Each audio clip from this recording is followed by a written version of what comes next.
What's up, everyone? Welcome back to another episode of M&A Matters with your host, Can Tiryakioğlu. This is episode number 6 out of 10.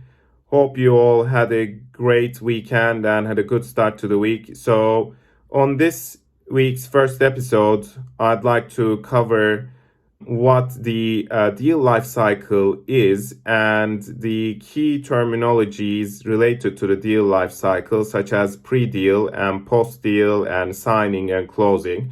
The reason why I wanted to film this video is because in my experience, when I worked with stakeholders who are new to M&A, there was at times a confusion in terms of what sign meant, what close meant, what pre-deal meant, what post-deal meant. So essentially, I thought it would be good to explain these terms for the benefit of everyone. First, though, let me explain what the deal life cycle is. Deal life cycle is the terminology used for the sequence of events that make up a deal. So right from the start through to the end. For example, if you're going to acquire a target business, then setting your M&A strategy and then finding targets to acquire, then determining the target to acquire, performing due diligence on that target to understand its as its operating models and to find out any key risks and issues within it, making a decision to acquire, negotiating with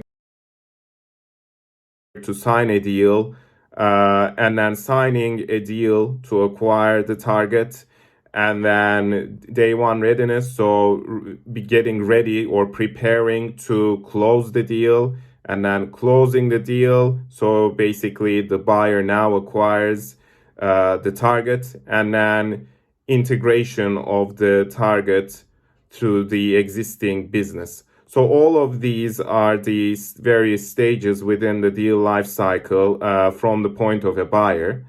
And so that covers the deal life cycle. Now we can split the deal life cycle into two, which is pre-deal and post-deal. Essentially, what pre-deal means is it covers all the activities to the point of signing the agreement to buy the target.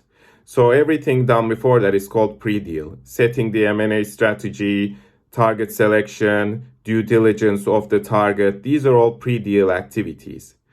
Once you sign the agreement to buy the company, two things might happen. In small deals or in deals in certain sectors, signing a deal and closing the deal happens on the same day. Essentially, you sign an agreement to acquire a target, and then you pay the funds to acquire the target on the same day. The recipient confirms the funds are received, and then the lawyers, M&A lawyers, confirm everything in regards to receiving the funds and everything happened. Everybody signed the agreement once again. The lawyers confirm this is all complete, and that means the deal has completed. So in some other instances, though, where there are big transactions, signing the deal and closing the deal are split. Initially, you sign the agreement to buy a target, but then there is at times 2 weeks, 3 weeks, sometimes even 6 months, 8 months, or a year before you close the deal. And this is because it takes a lot of time to prepare a business to change ownership in cases where the business is complex or very large. So you need to engage in an activity called day one readiness, which involves speaking to all of the business functions and making sure you take the necessary actions to prepare those business functions for a change of ownership at point of deal close. So once that day one readiness activities are completed, the day one comes, all of those activities have been checked off. Again, the funds to acquire the business are transferred from the buyer to the seller. The seller receives the funds, and then the ownership of the company passes to the buyer. And at that point, the deal is closed. And so, having covered that, everything that happens after closing the deal is called post-deal. So this all includes all of the integration activities, all of the execution of integration plans, all of the synergies, tracking and everything. Those are called post-deal.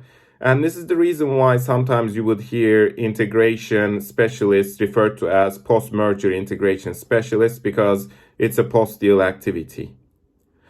I hope you found all of that information useful, and I hope I've been able to explain those concepts clearly.